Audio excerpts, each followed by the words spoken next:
Good evening, everybody. My name is E.R. Anderson. I'm the executive director of Charis Circle.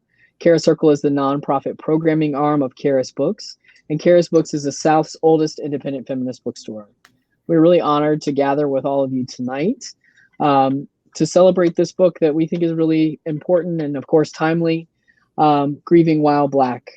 We're here with Breeshia Wade, who is the author, and with Vanessa Jackson, who is a former Charis Circle board member and longtime community friend and partner of Charis. So I'm going to introduce Vanessa first. So Vanessa Jackson is a soul doula, psychotherapist, and owner of Healing Circles, Inc. in Atlanta, Georgia.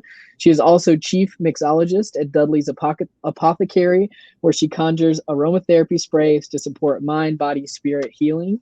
I personally can attest to all three. They have helped me in many, many ways, as has Vanessa through many decades. So welcome, Vanessa. Thank you for being here. And we're here tonight to honor the work of Risha Wade. Breeshia holds an undergraduate degree in comparative studies from Stanford University, a graduate degree in religious studies from the University of Chicago, and has completed a 2-year Buddhist chaplaincy program. In the course of her career, Wade has supported people during transitions both at the beginning and end of life as a birth doula and Buddhist chaplain. She has worked with incarcerated populations on the mother-baby units of hospitals and in people's homes. Additionally, she has led grief workshops and conferences along the West Coast, including those at UC Berkeley, the University of Washington, and Stanford University. So we're thrilled to be here tonight with you, Breeshia. I want to let folks know I'm thrilled that y'all are shouting out where you're watching from. We love to know that. We love to have a lively chat, so please do not be shy. Quote stuff back to us, clap, do whatever you want to do, make yourself at home. Also, please ask questions if you want to. Just at the bottom center of the screen is the Ask a Question button. If you click that, you can put your question in. If someone has already asked a question that is similar enough to a question you wanted to ask, please just upvote that question so you can avoid redundancy. I'm going to get out of the way and let Vanessa take it away. But welcome to you both. We're thrilled to have you here. Thank you. I'm just going to ask us to take a moment. I don't know what y'all's afternoon has been like, and I just want to take a moment to inhale and sigh and breathe. And just be grateful to be here and grateful for a little piece of justice, knowing that we got a lot more work to do. But I just want to acknowledge the verdict and what that means for us and how timely it is to be with you, Risha, as we try to unfold what healing looks like for us. Mm-hmm. So just take a moment and connect each other. I'm just imagining myself in that beautiful space in Charis with all the people that I love. I want to show y'all something. This is what Breeshia Wade did to me. Y'all see that? I ran out of sticky notes. You're gonna want to get this book. It is small and mighty, much like its author. So Breeshia, I was going to start out by anything you want to say in framing our conversation, and then I've got questions, and please put questions in the chat and in the Ask a Question section. I was actually going to comment on Dudley's Apothecary. You raised the book, and I can't, I don't have the bottle to show you all, but yeah, I've been using your aromatherapy, and it was much needed today after the verdict. It's been very grounding. So I love that we're supporting each other's work, and I'm really glad to be in this conversation. And I'm open to whatever questions arise. Well, one of the things as I'm thinking about the verdict and all the other verdicts that have not come or have been poor verdicts is that the impact of this continuous trauma on Black folks' ability to grieve and what are some ways we heal in spite of the constant bombardment. How do we find the pause space to even begin our healing process?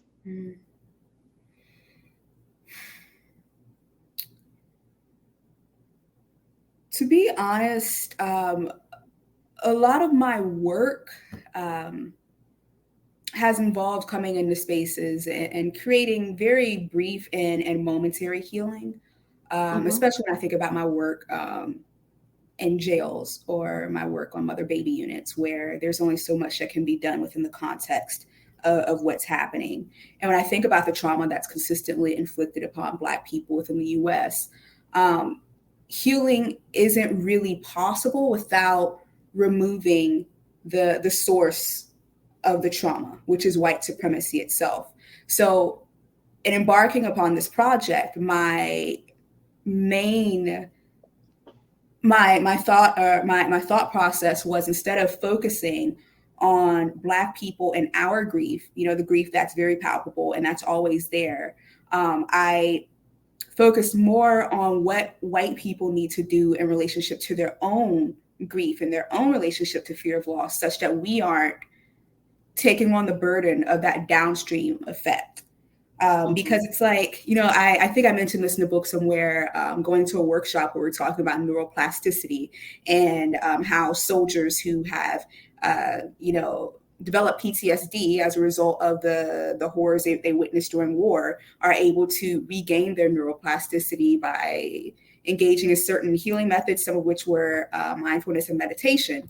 And I remember sitting in that workshop thinking, well, what does that look like for Black people in the US who are constantly living in a war zone, who aren't able to remove ourselves from the side of our trauma, where trauma is continuously inflicted as a reminder of the grasp of white supremacy on our very lives. And from there, that's when I really started to focus on the people who are continuing to inflict that trauma, whether or not it is intentional or by virtue of their social location and they can't help it.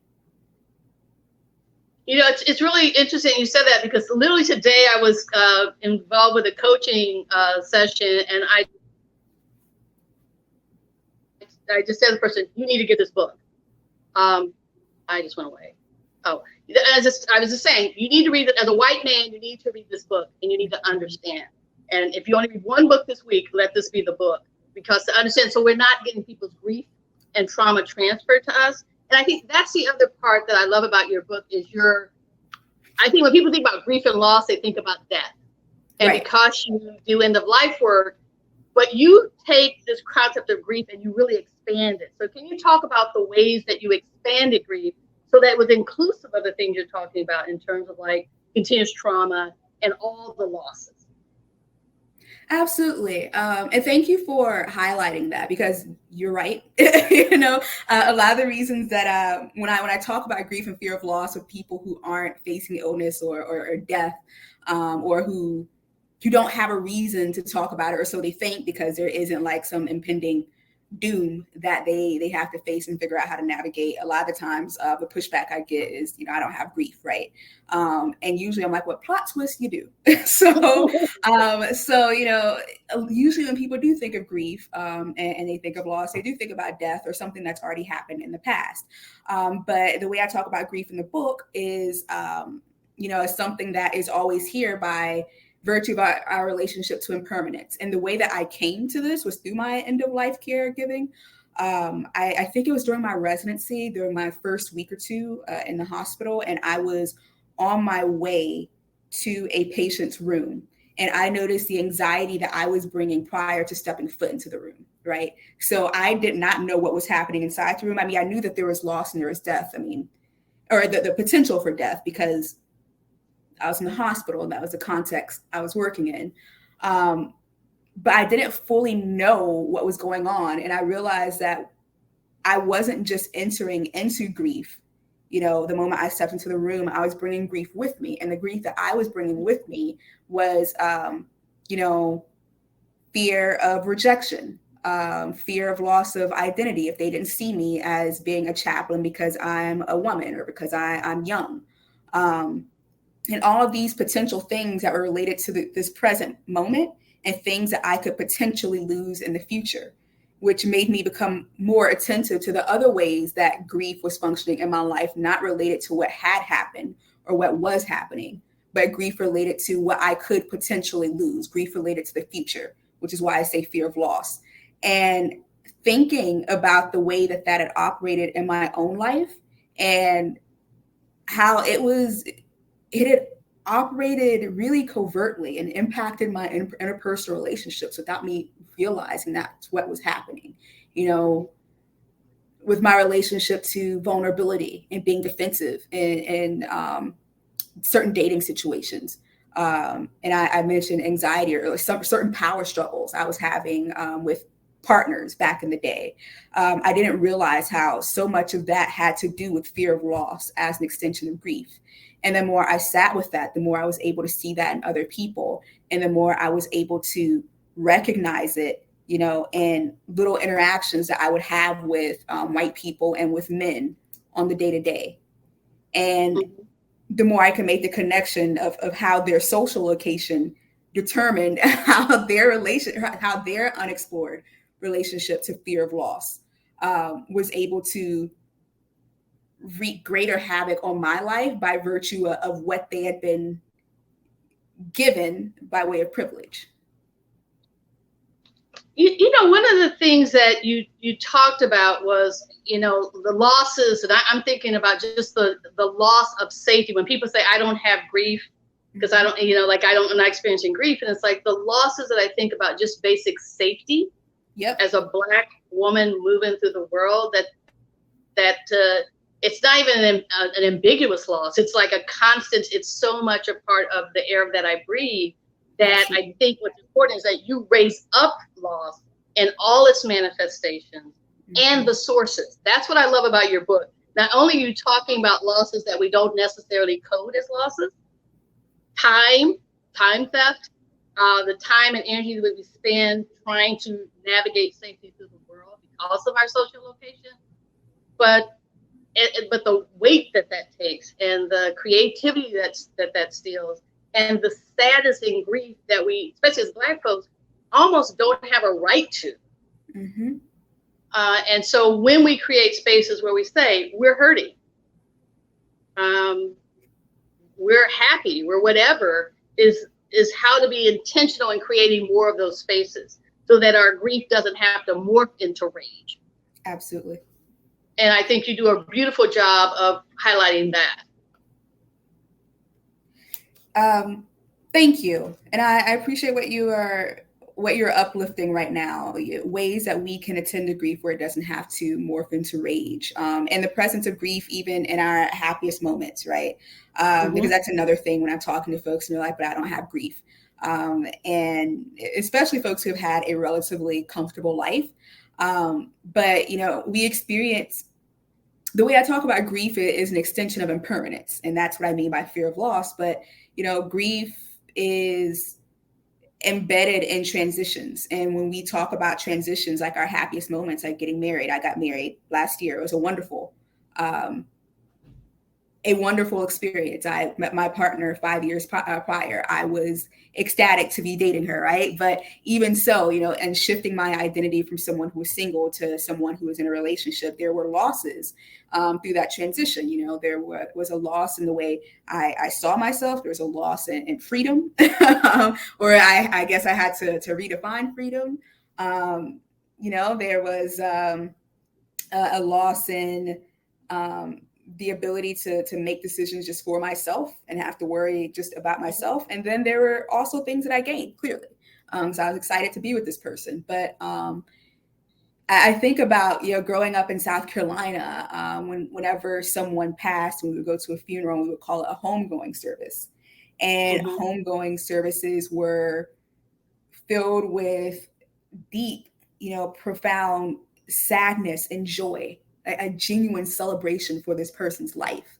And this is something that I've sought to carry in every aspect of my life, you know, through all sorts of transitions where I may be grieving the loss of this thing that I used to have, but there's also joy and celebrating the potential of what's to come.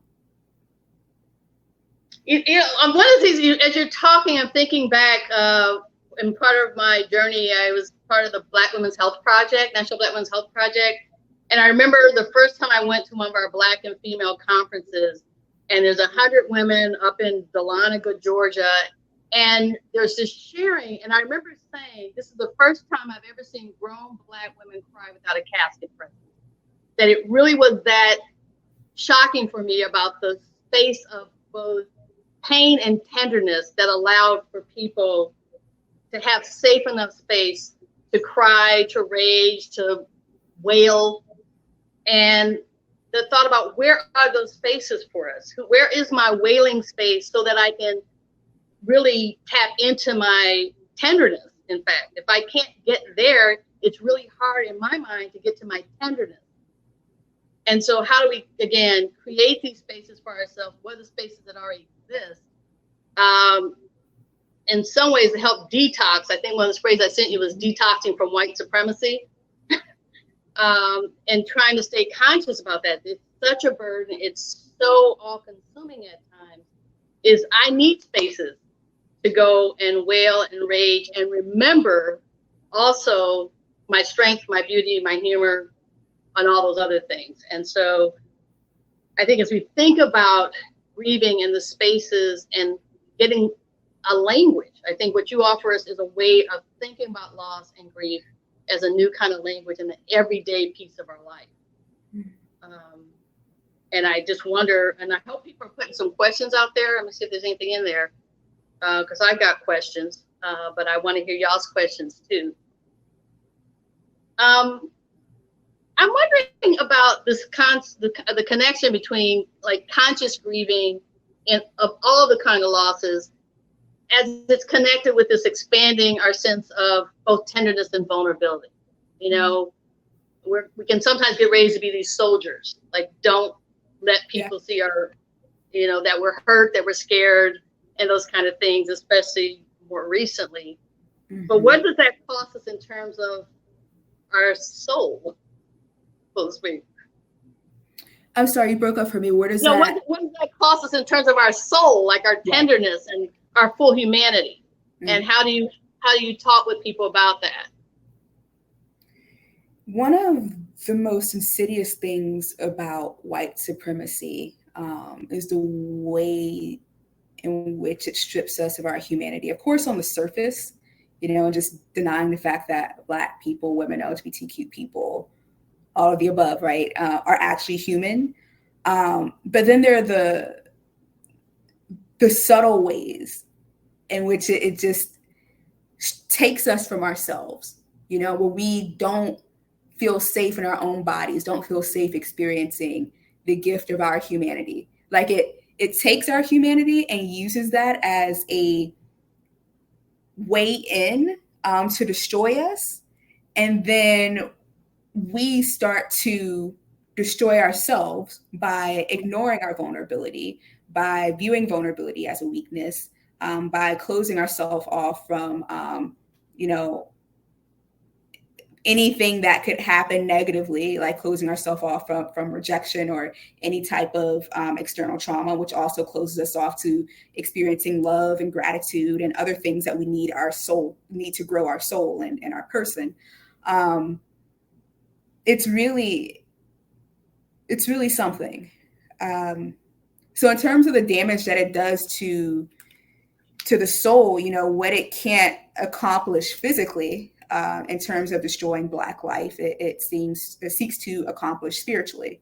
And frequently, Black women in particular are not given space or refuge. You know, we frequently don't have communities that we can turn, or community can be a tricky thing because we are balancing taking care of everyone else and being seen as a strong Black woman, when we also need to be cared for. So community has to be very consciously cultivated. So yeah, I mean, that's what I see happening. And at the same time, as Black women, I believe that vulnerability is one of our greatest gifts. You know, leaning into vulnerability, a very thing that has been exploited of ours, the very thing that we are taught to fear, is the very thing that has the potential to save us. Leaning into that vulnerability and leaning into that grief and embracing the very humanity that is constantly being stripped or being used as a reminder of how unworthy we are, or being used as a tool to make us feel less than. You know, one of the things that I find, and going back to grief, is when I was working in the mental health center, I had a good, and I noticed on your website, you have a good grief section. And make sure you go to Breeshia's website. It's beautiful, but also lots of great resources and information there. But when I did a group for some young people, and I started this group because there's one young man of color, who was just, anytime he had a bad day, it was really a 4 police car kind of day at the school. And we kept seeing this, and it's like, this is increasingly dangerous for him. And one of the things you realize was he had lost both of his parents, was living with an elderly grandmother who he was terrified of losing. And then we start to listen to these other kids, and it's like, wait, I got like 4 or 5 kids that are dealing with all this heavy loss that people are just seeing as rage. Yep.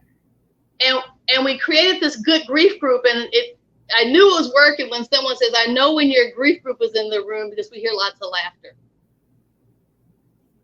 Because there was a way in being able to give them a safe space for it, to talk about their grief, that they begin to get options other than rage, because they felt seen. And I think that is not something that's just unique to adolescents. I think that we all need that space. And so how to consciously make that in our day-to-day life, as well as in more formal settings like groups and that kind of stuff. So I'm just really curious about the ways, and actually get up in your business a little bit. It's like, when you think, is how do you manage that in your own life? How do you create your spaces for loss? Yeah, I haven't always been able to, man, it's been a struggle. And there's some people who met me along the way during this struggle. I mean, I've given my apologies, and I've taken accountability for how my actions have impacted them on my own healing journey, right? Yeah, I mean, it has been a journey. So for me, relationships have played a vital role of people who can heal with me, right?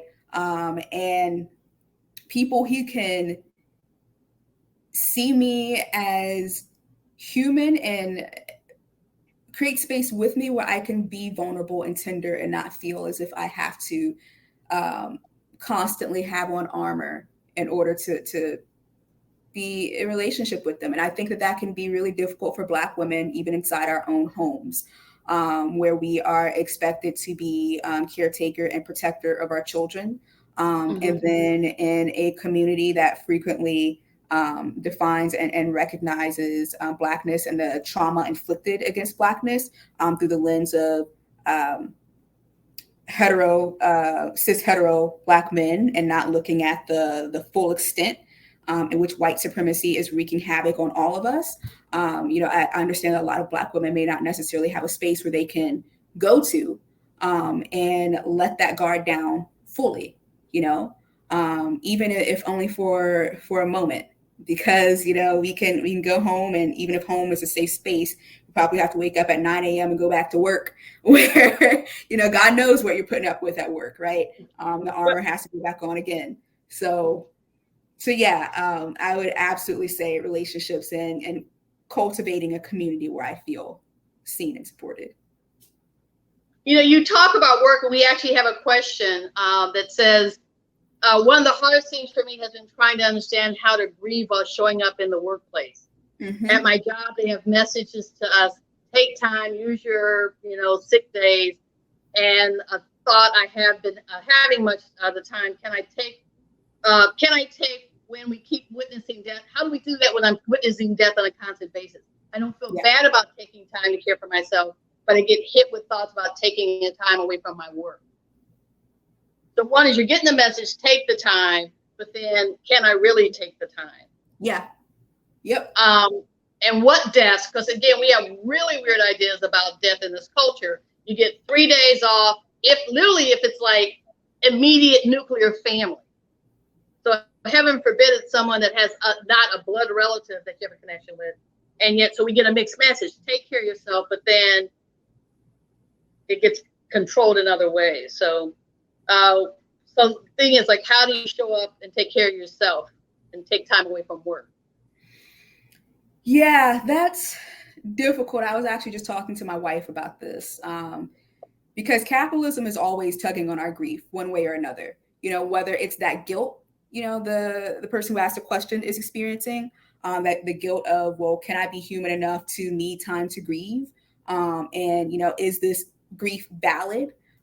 Is my reason for taking time off from work valid?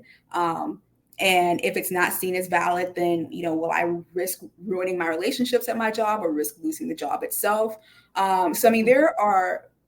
When we aren't aware of our own grief, and it sounds like you are, but there are a lot of instances where, capitalism and work culture is constantly manipulating on what we don't recognize as grief in order to get us to show up and not even question, if it's okay for us to take time off from work, because we just assume that it's not, and we don't. We don't ask.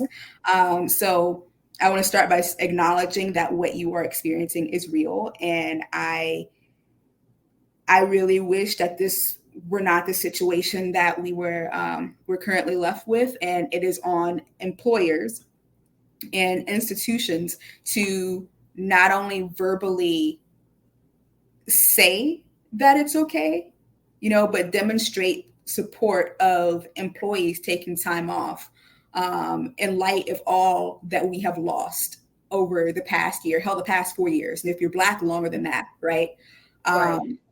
So yeah, all I can offer right now is a sense of solidarity to let you know that you are not unreasonable. You are not being too sensitive by being overwhelmed by the grief of everything that we've experienced.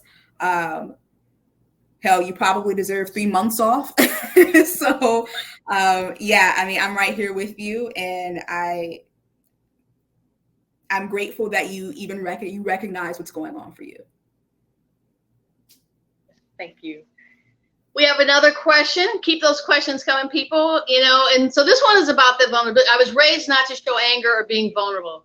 Now I'm wondering how to break my armor to show that I'm hurting with the loss of a partner. It's like when I feel like the tears are about to come, something stops them.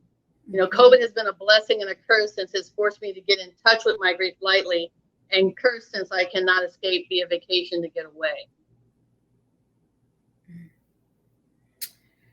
Yeah. That strong Black woman. Is this a Black woman? Yeah. Okay. Strong Black woman trope. We understand why it's there, right? To protect us and guard us from the types of griefs and losses that we couldn't prevent, with hopes that it would prevent other types of losses from occurring. But I would challenge any of us struggling with that, the trope of the strong Black woman and fearing our own vulnerability and seeing vulnerability as an extension of weakness, to look at vulnerability as really the source of all possibility and strength. Because if you think about it, in our larger culture, Black women are the models of strength that are constantly being emulated, whether it's, with the Kardashians, on TikTok, Instagram, with the influencers, hell, in the LGBTQ community, everything that is an expression of wisdom and power and authority and fierceness is literally an extension of Black womanhood. And Black women happen to be one of the most vulnerable populations in the US. And I don't think that there is a coincidence between the expressions of strength that we have and our vulnerability. I don't think that the two can exist, without the other. One can exist without the other, which is to say, leaning into your vulnerability opens the door of possibility for experiencing your strength. Because in a lot of ways, Black women don't have an option but to experience that vulnerability, even though we try to deny it, and even though we try to close ourselves off from it, right? We can't control the vulnerability of what it means to be both Black and a woman in the US. And still, we have gotten in touch with a power that is greater than outcomes. It's a power that others want to mimic because they can't fully grasp it in themselves. So I say this as an invitation to lean into your vulnerability, to look at it as an opportunity, and to understand that it's a friend that's inviting you to embrace your wholeness, and that within your vulnerability is a new type of power that is asking you to get in touch with it. I want to add something to that as well, Risha, because one of the things about that, when I was getting divorced, I went through a clinical depression. It was unlike anything I'd ever experienced. And I remember driving out to my job, ironically, at the mental health center on a Sunday, I think it was. And I just remember like the moment of like, I can't even fake the funk anymore. And I said to myself, my life is falling apart. And what I heard in my head was, no, your life is cracking open. Mm-hmm. And for me, with that moment was that armor falling off. It's like, yeah, your shit's way raggedy right now, but that's okay. You've been deeply hurt and you're going to get through it. But I had to sort of reimagine it as something that I was cracking open. So there was a shattering, but that it was with like, it turned out to be the best thing that ever happened to me, and on multiple levels. But this sense about my heart, the gentleness of my heart, and the ways I let my friends in that I had not typically. I'd given them a curated version of myself, and in that moment, I couldn't curate it. That came raw, and it actually was the best thing that ever happened to my friendships. And people met and supported me. So I just would say, like, as hard as it is, like, lean. The surrender, while it looks like you're falling apart, is really an opportunity to really open up something else. So I just wanted to add that. And our right, like, white supremacy still is the very right to feel a full range of emotions. So you said, I said white supremacy steals our right, tries to steal our right to have a full range of emotions. And so it's an act, I think you talk about an act of resistance, in fact, to show up in the fullness of your emotions. Absolutely. Absolutely. I mean, it's reclaiming the humanity that we're constantly told that we don't have a right to. Like when I think about the trope of the angry Black woman, like it's just another way to delegitimize our experience and the pain and the grief, because anger is just an expression of grief, right? That we're experiencing. And B, if we can be, cast as a caricature, oh, she's just angry, that's another way to dehumanize us. She's not an actual person. She is just angry, right? But leaning into whatever it is you're feeling, whether it's vulnerability, whether it's anger, and recognizing that it's just an extension of the humanity that you're told that you don't have a right to is such a radical act. And it's so important.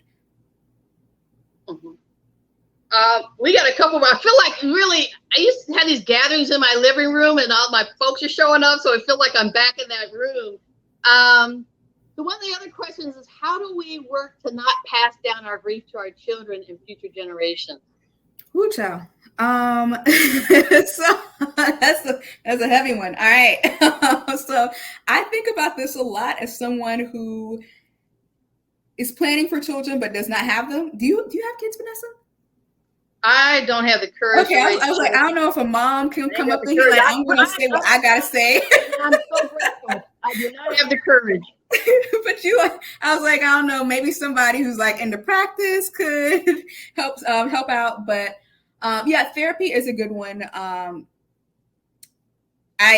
would say that with therapy, therapy is as helpful as your ability or willingness to engage in the process, and B, your insight into what it is you are working through and working on.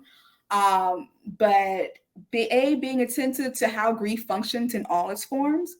Aware people really, I think all of us really downplay the importance of awareness, and how awareness is really the first step to making any sort of lasting change, even if it's not perfect, and understanding that with children, at least my reflection and, you know, having children, none of it will be perfect, right? When I look back on the mistakes that my mother made based on her own generational trauma, and I saw the ways that she did her best, even when her best simply wasn't enough. And I look at the person that I am, and I'm okay, right? Like I clearly have my flaws and my brokenness, but I'm proud of the person that I am. And I'm carrying that torch to continue the work that she did. And my children, I have to accept that, unfortunately, some of my own grief and my generational trauma we pass on to them, though I will do as much work as possible in terms of attending to my own relationship to grief and not allowing that anger and that rage to come out against them, right?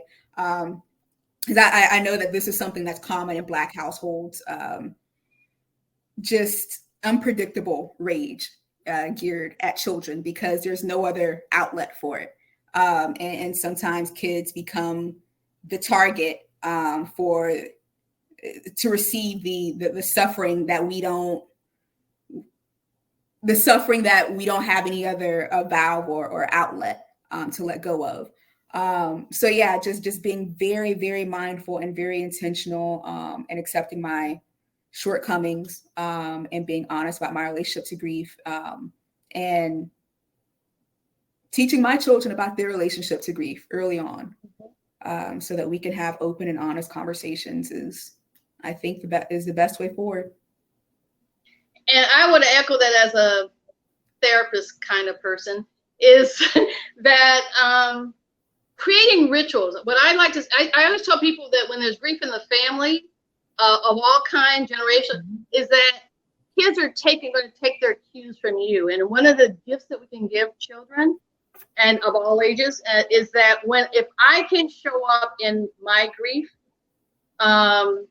and show them that it's okay. I think sometimes we feel like we got to be strong for young people, but what we're doing is depriving them of witnessing grief.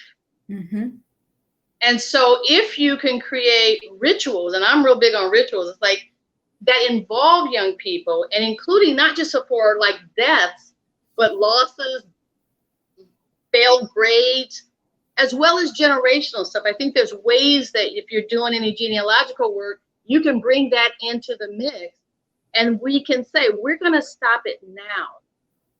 There's been enough pain and we can stop. And it's amazing how young people can really take that in and find ways. One of the things we did with the Young People's Grief Group is we had them on the last session bring in an adult that they cared about. And it was interesting to watch these young people show and talk to the elders about how to grieve. So that it can actually go in both directions, is that younger people can also help us because they may have a little bit more permission to feel and watch how we, it's like, you're okay. Well, let's not tell kids how they feel. Mm-hmm. If they're crying, give them a Kleenex, glass of water, sit with them. And so there's just ways that we can bring that conversation of loss. And I think, again, in your book, you give us a language, I think, more than anything, to help people say how we have this in everyday conversation. It's always around us, much like white supremacy. So grief is around us. Let's just notice it and invite them into conversation. Absolutely. Can I add to what you're saying? Absolutely. When you're talking about that and talking about bringing children into the grief process, I love that. And it made me think about conflict. And often, conflict avoidance in the way that we engage conflict has a lot to do with our relationship to grief. Do we think that conflict means danger? Do we think that conflict means that there's something that we have to lose? So all of that is informed by our relationship to grief. But my wife and I were talking about the importance of allowing children to witness us have conflict. Because I know that there are varying schools of thought around that. Do you send the children away? Do you try to stifle it? And it's like, no, the idea, because children can sense things. They pick up on things. They are incredibly wise beings, right? So, allowing them to witness adults have conflict in a healthy way and come together is an extension of it allows them to grow. It teaches them so much, and it teaches them to not be conflict avoidant, and it teaches them to not be grief avoidant by way of being conflict avoidant. Like, conflict doesn't have to mean danger. Conflict doesn't have to mean violence. You don't have to run from it. You can lean into it and allow it to transform you and to transform this relationship. We're getting all kind of questions now. So I'm going to jump to one at the end because it came up earlier, and I think I know what she means with this. I love the process of lament and encourage it often in spiritual places. Do you think we feel comfortable even grieving and lamenting with God?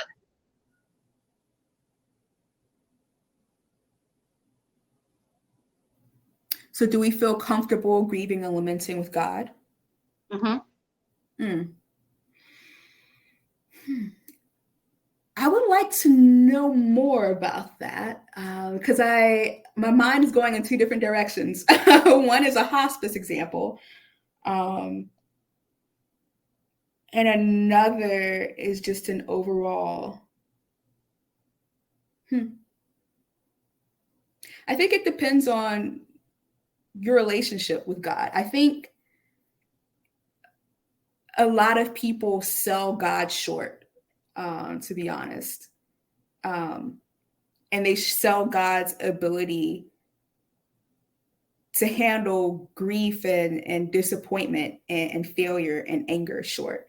I think about a lot of the folks that I worked with in hospice and in hospitals who are experiencing a loss that they can't justify, especially like the loss of a child is really what's coming to my mind. And I've watched a lot of struggle, or a lot of folks struggle, usually conservative Christians, where, in their mind, God is very fixedly a omnipresent, omnipotent, omniscient being, right? And there's a sense of being unable to question God and God's will. And part of, grief is seen as an extension of questioning God and God's will. And when I say that we sell God short in those situations, is that I think God is, however you define God, more than capable of handling grief and anger and disappointment and failure. And if we can't take it to God, then where? Where does it go? Where can we take it? So yeah, I mean, my relationship with God absolutely can hold grief and anger. And I encourage anyone who is questioning that to, I guess, to be open to the possibility of what your relationship with God could be. Yeah. Got another question here. I'm going to try to make sure I capture it right. Can you give some specific examples of actions that demonstrate leaning into vulnerability? What verbs are involved? And then there's a secondary question of any thoughts about engaging with Black family women who often practice the very squashing of vulnerabilities you're championing. My mother and grandmother resisted that idea rather fully. Yeah. Yeah. All right. So let me start with that first one. I might have to have you reread the second one because all kinds of things came to mind. I was like, "Oh, I know that relationship." Go back to it. So the first one, verbs for leaning into vulnerability, not knowing. So embracing, not knowing what's going to come next, yet trusting. Trusting yourself more than anything, because you can't control. You can't place your trust or faith in things that you have no control over or influence over, right? Relinquishing control actually is the third one. So letting go of this idea of even needing to control or needing to have power over something, right? And just doing the best that you can to show up and influence a situation. Authenticity. being authentic, which involves being present and aware of what's happening for you right now, and knowing that there is no right or wrong, that there is only what you are experiencing, and honoring what you are experiencing, and connection. So vulnerability, in order for vulnerability to feel safe, like it's a safe place to be, and for that space to feel respected, for me, it has been exceedingly important for vulnerability to be expressed in either community or in relationship to someone else, right? So having a safe place where you can be witnessed, and that can be as simple as an online forum, right? Like if you don't have people who are in your immediate vicinity who you can take that to and allow that vulnerability to unfold, it can start, with anonymity and in a space where people are coming together for a specific person, to a purpose, to honor the same thing that maybe you're grieving or the same thing that you're going through. That worked for me for a while. That and therapy, and therapy, having a therapist you trust if you have health insurance or if it's something that you can afford. Or various healing modalities. I practiced Reiki for a while, there are different ways that you can go about doing it. But those are the keys, or have been the keys for me in terms of leaning into vulnerability. And what was the second part of that question? Any thoughts about this? Is this where you blank? Any thoughts about engaging with Black family women who often practice the very squashing of vulnerability that we're championing? And my mother and grandmother resisted that idea rather fully. So how do you engage folks who are raised in a different era, and you're trying to do something different?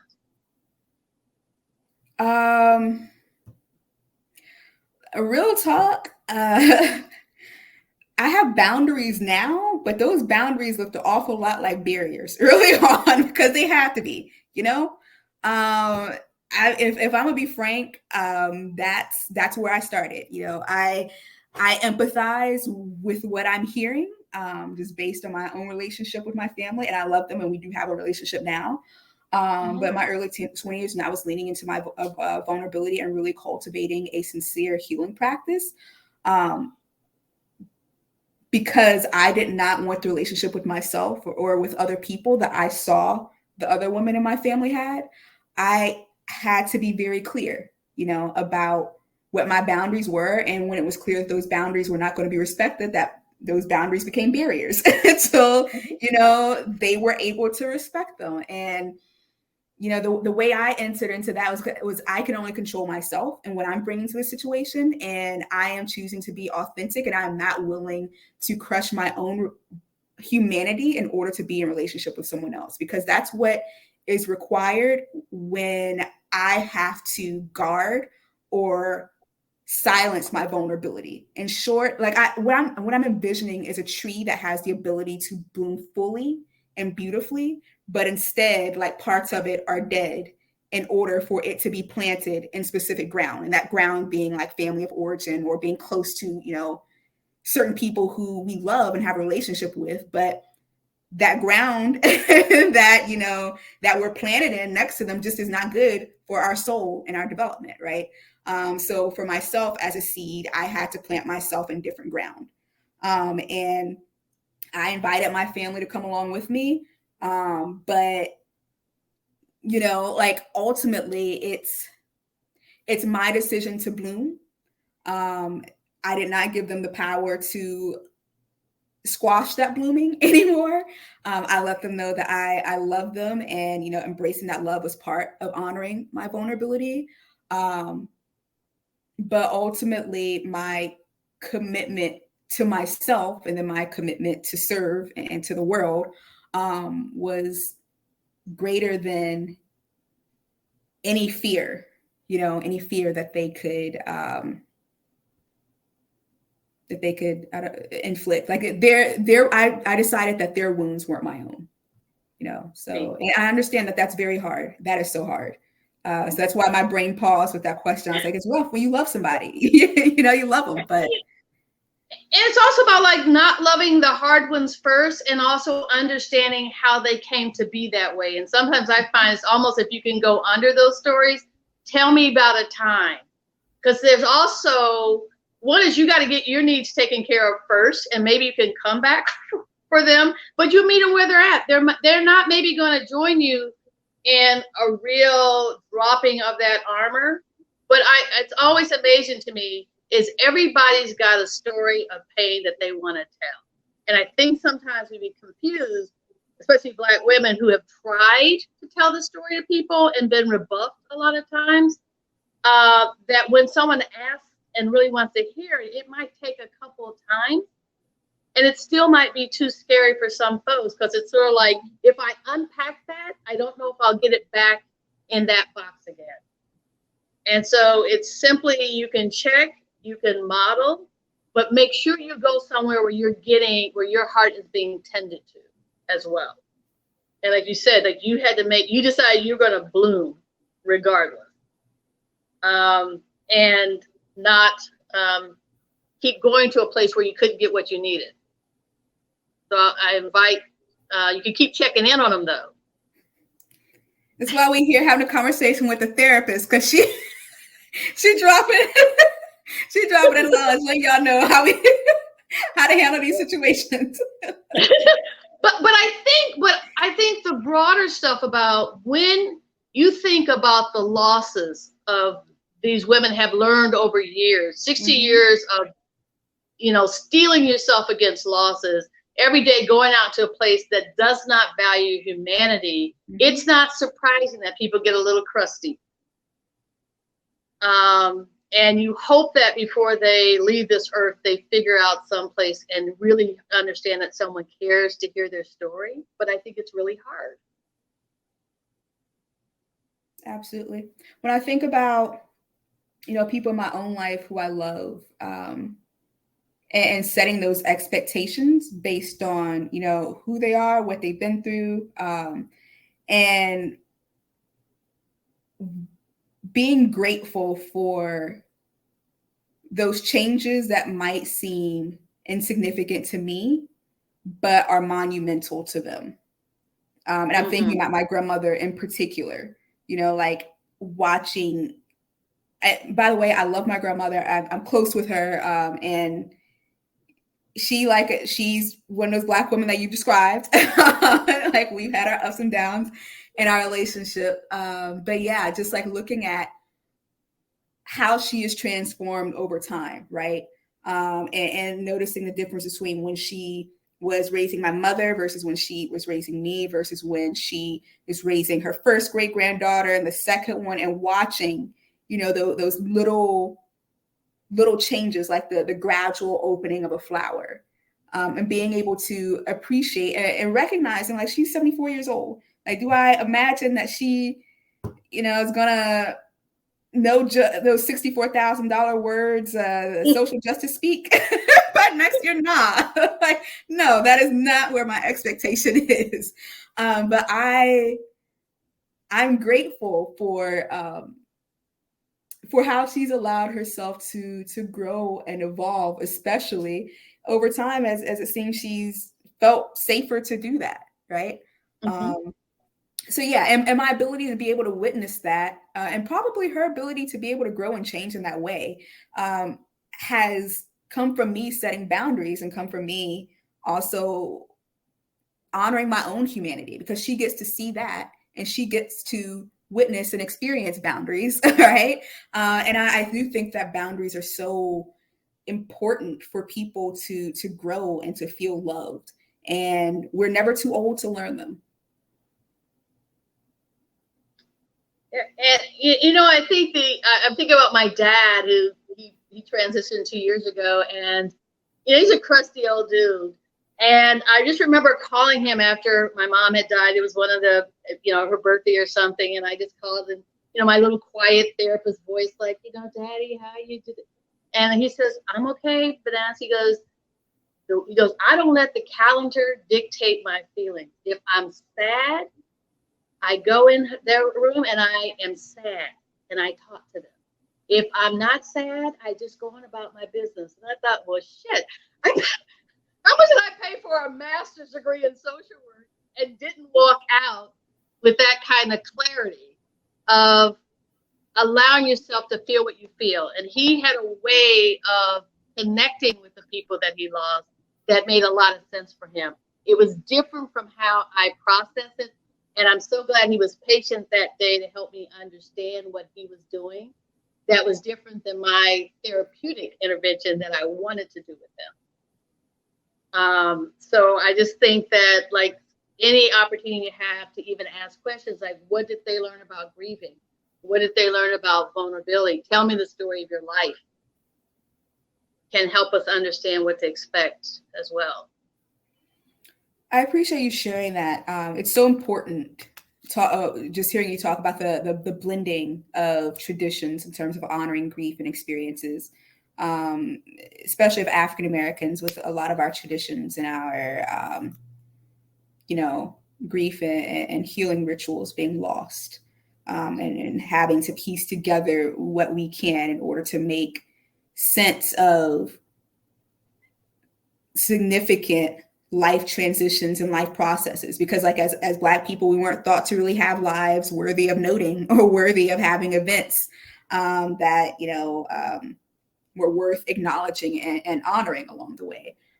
So hearing how your dad had beautiful insights into how to piece that together, and then you combining that with your social work, and now you're combining it with aromatherapy and other practices that you've picked up throughout a lifetime. And for me, my grandmother or family in South Carolina, we have roots. We have, I was raised Southern Baptist. I practice Buddhism today. There are all of these traditions that I'm mixing up as well, to move forward and to make sense of how to grieve and to celebrate and to mark significant transitions in a life. All right, we have a question. Does your book, and they can't wait to read it, get into the traditional and probably white-centric? What's your perspective on that? Get into the traditional and the traditional and probably white-centric stages of grief. Do you address that in your work? I address it in the beginning and briefly, in that the white-centric, I think is that, did I hear that right? Yeah. Oh yeah, the white-centric way that we think of grief is has basically fucked us. So I mean, I acknowledge that at the beginning, that the whole 5 stages of grief thing, like cool, like that's great. I understand. I mean, I believe that can be helpful in terms of identifying expressions of grief, but do I think that that's how grief works? No. So I don't spend a lot of time going in depth into why that is a misrepresentation, but within the rest of the book, I very clearly demonstrate that it is a misrepresentation of how grief functions and how it's experienced. Okay. All right, what do we got? There's one other, and this one kind of circles back to, is there an answer to who is there for Black women to help or allow us to embrace our vulnerability? Or is it always a solo journey? Mm. Okay. Oh man, I don't think it's always a solo journey. I can't speak to you and where you are and who or what you have access to. But I don't believe it's meant to be a solo journey. I think that it may involve widening our definition of who is meant to accompany us on this journey. So, for me, for example, my wife is a white Jewish woman, and she has been central to my healing. Yeah. I mean, I could probably talk all night about how wonderful she is, but, and I think about that in context of Black love and Black joy, and how that has been so crucial to my healing and development. And to me, Black love and Black joy is anything that adds to the healing and the growth of a Black person who would therefore pass that on to the Black community. Does she add to my healing? Yes. Am I part of the Black community? Yes. Do I pass this healing and these lessons on to the Black community in order to heal us collectively? Yes. So her being on my healing journey has been crucial for me. So yeah, I do not believe that this is a journey that one could or should take alone. And I wish that weren't even a question that Black women frequently had to ponder. I understand where it comes from. And I would also just add is like even finding one or two people and starting with them, even for everybody's understanding their remedial and how to be vulnerable. I just it's okay. It's saying like I'm not good at this. I was well trained not to, but I am not going to let white supremacy keep me from the full expression of my energy. Mm-hmm. And to me, that makes it an act of resistance. So I really support folks in finding the spaces. Yeah. We have that sort of a follow-up comment there is, can you speak to daily racial trauma, microaggressions like fearing being pulled over or spoken to a certain way, or whatever comes up as these seem to be forms of grief? Grieving loss of independence and even moxie for fear of reprisal given the current climate.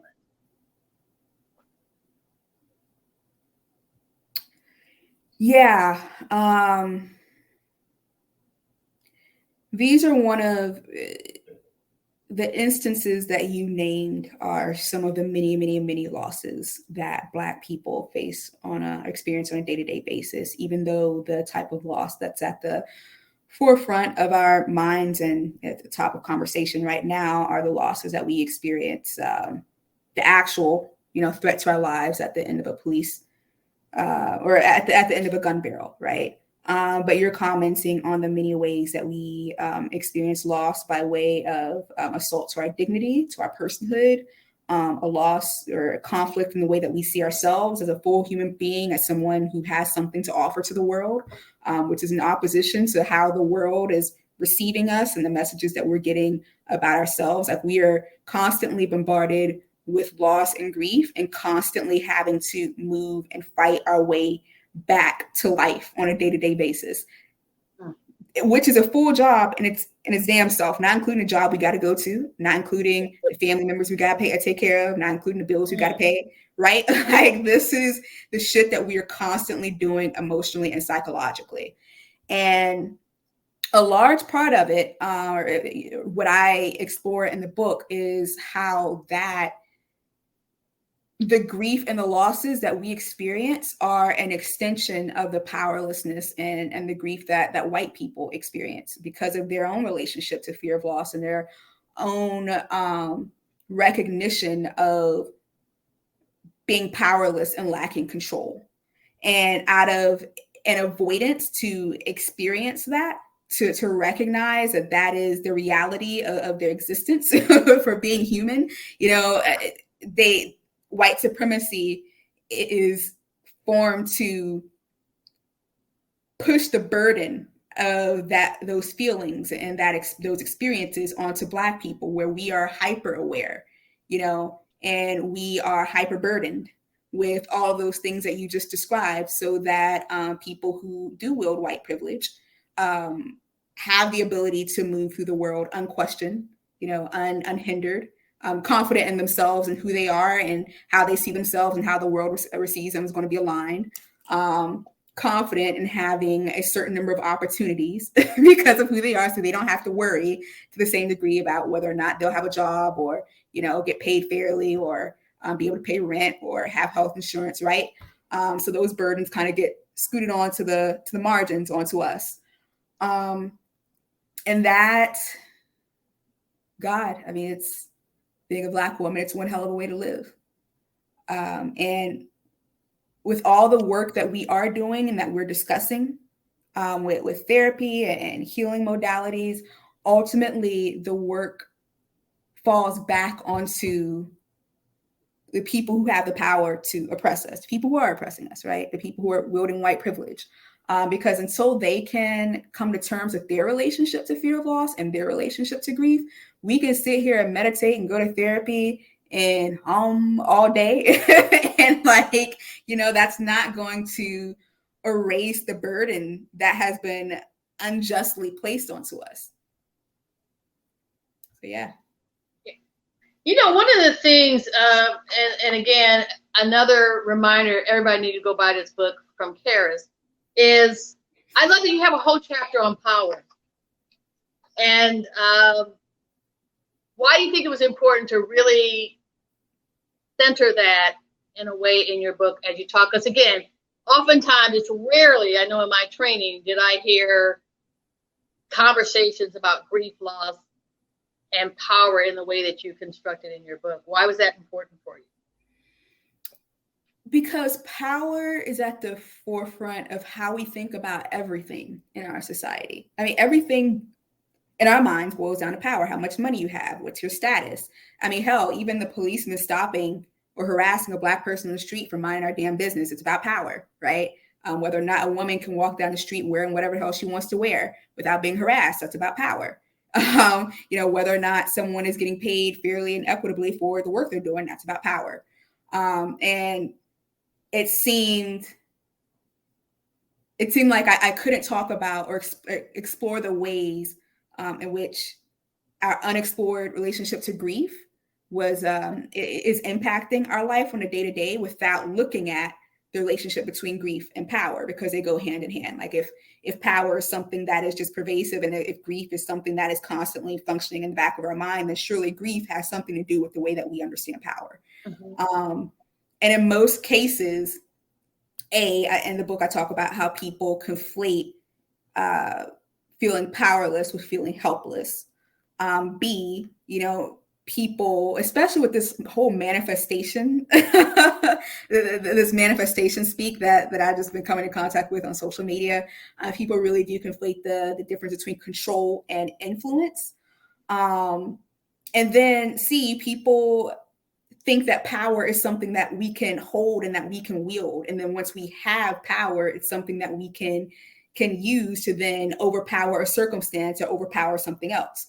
When the reality of grief, as it relates to fear of loss, is coming into an awareness and embracing our actual powerlessness and understanding that being powerless is not a bad thing. It is not something to be feared. And by leaning into or embracing our relationship to grief and leaning into feeling and being powerless, we actually embrace our agency, right? Like we stop trying to be over against everyone and everything. We stop trying to inflict these harmful power dynamics out of this fear that we don't have power or have something that never belonged to us in the first place. We could go on lots of conversation. That's another sort of area of interest of mine. So I just love that when I saw it, I was like, well, dang. I want to say, there's a question, but I want to quote, because you have so many beautiful things that you say in the book. But you talked about liberation is not a goal, it's an intentional practice. We become liberated by practicing liberation every day within our own communities. Sometimes we will make mistakes and hurt each other, but we must own our own mistakes and keep working. But the thought about liberation as a practice and not a goal was really, I just love the way that you put that in. Obviously, I outlined that and stickied it. Can you talk a little bit more about that? It's like how you think about liberation in your work, especially in the context of grieving and racial trauma. Yeah, the way I think about liberation is similar to the way that I think about healing. You know, I never expect to reach a point in my life where I'm healed. And I don't expect us as people or in humanity ever to reach a place where we are simply liberated. Like this is a constant practice, and you only experience, you know, the feeling of being healed or liberated, whatever this feeling is supposed to represent, by doing it in the moment. You know, you can't build a castle on ground that isn't yet laid, and always pushing healing or being healed or liberation or being liberated off into the future, which isn't here, it never comes, right? Like you can't push this present thing that is needed right now off into a reality that isn't here. The only way that we can bring it into the present, the only way that we can experience it, and the only way that it can be is if we practice it from moment to moment and just let it go from there. And I think that just comes from a Buddhist practice too, from practicing Buddhism in the past 10 years. Like Buddhism is very much about presence and not knowing, and being moment to moment, like the only reality is here and now. so yeah, if I want to make healing, if I want to make liberation a reality, then it's something I'm going to have to bring into the here and the now, as imperfect as it may be.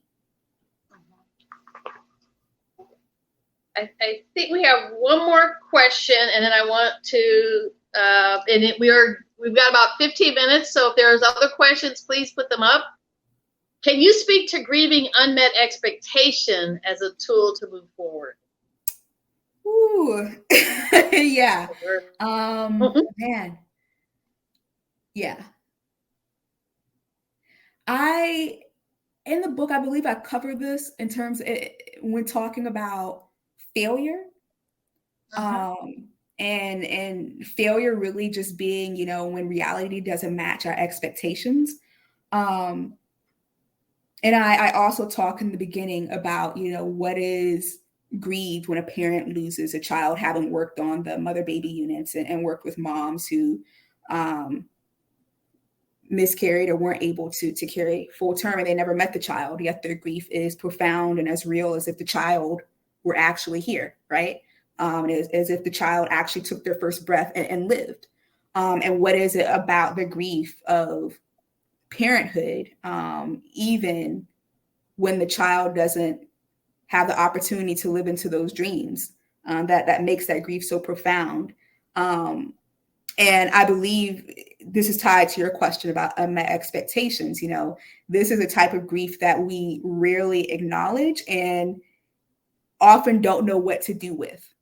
But the expectations and the palaces that we build in our mind can be just as real as anything that has concretely transpired.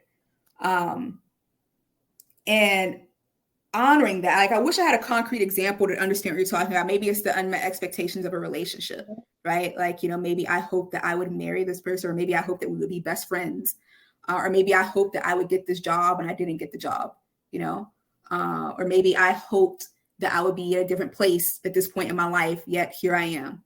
There's so many unmet expectations that we have, and that because they aren't talked about, we aren't really given space to grieve them properly, especially if those unmet expectations are tied to any form of shame, right. Shame, or tied to a sense of shortcoming within ourselves.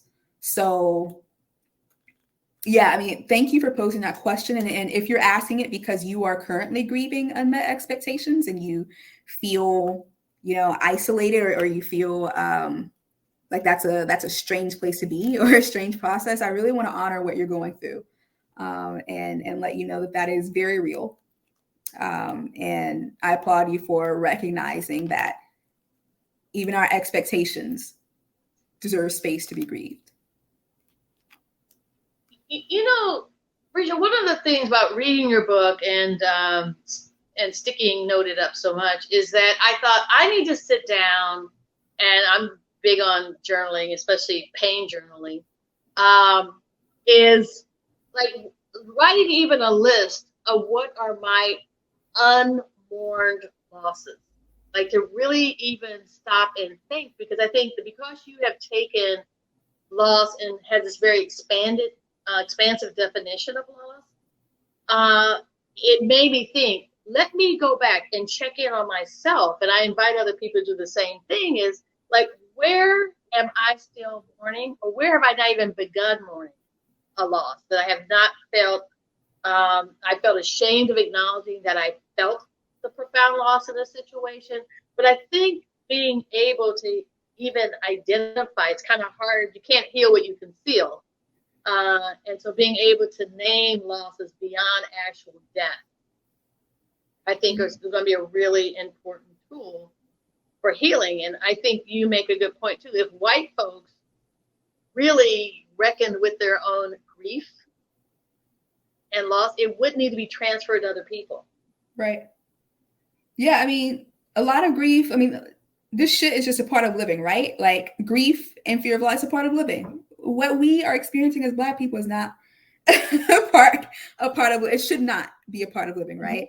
And another thing, like, you know, the reason why I make a larger call for all of us to attend to our relationship to grief is because I firmly believe that if we were to end white supremacy tomorrow, absolutely nothing would stop another system of oppression from popping up in its place. Absolutely nothing.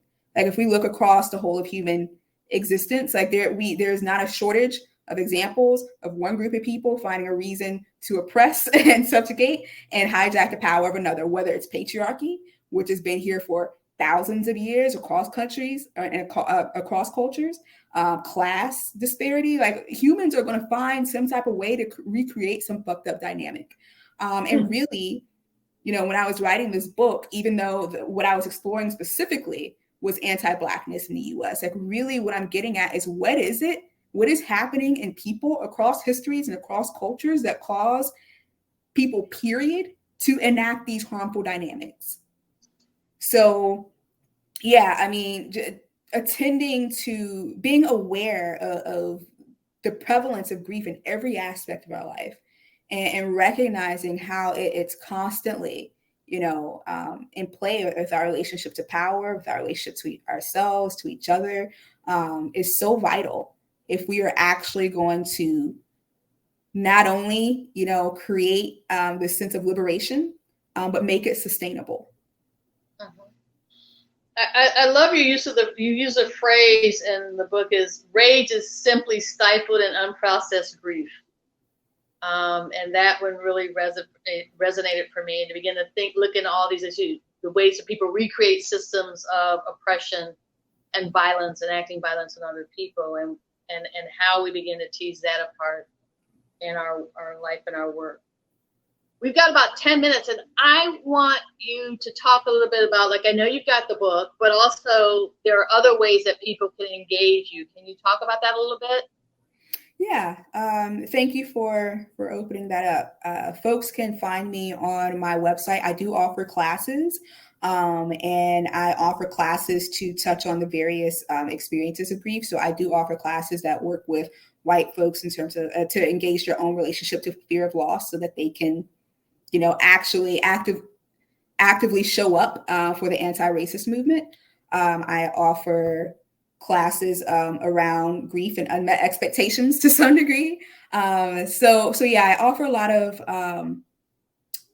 courses and workshops that work with folks on exploring grief in a non-traditional sense. So not just, you know, concrete or past loss, but looking at how grief and fear of loss impact careers, relationships, and what have you. And then I do work with institutions and corporations on, latest one was on a sales team, actually, and how grief and fear of loss was hindering sales for a tech startup. So yeah, some of my work is up on my website. You can also hit me up on Instagram. And I'm pretty chatty, so feel free to reach out if you have any questions or thoughts about tonight's workshop. Oh, yes. Thank you for sharing Dudley's Apothecary. Like I said, I have some on right now. What? Yeah, I made one up, like soul grief, because I mean, after I started, like, this book, literally, I rarely read the acknowledgments, but your acknowledgement is what grabbed me, like the way you were thanking people. It's like, I need to know this woman. I need to know her, because I just love the way that you've made grief and loss and power and all these things that can sometimes be overwhelming and complex, really accessible. and helping people find the language. We're feeling the constrictions of all these things. And I think the more that we can create spaces, and to me, I would say this is a great book club. I think my friend Shakita might be on it. She does a book club. But this would be a great book, I think, to begin to tease apart in a circle, to have people begin to think about how they want to be more conscious of loss, conscious of grieving, as a path to reclaiming our full selves. Risha, is there any last things that you want to say about your work, what your hopes are for where the book goes, and how it can affect people? Yeah, my hopes are that the conversation doesn't just end with the book, the larger conversation, not ours. My hope is that this is a conversation starter, and that many others come in and continue to add to the conversation, in order to create a larger cultural movement where we aren't afraid to talk about grief and fear of loss, and where we're willing to expand the definition and lean into the losses that are just a part of being human, and allow those losses to teach us and to transform us, instead of constricting us with fear.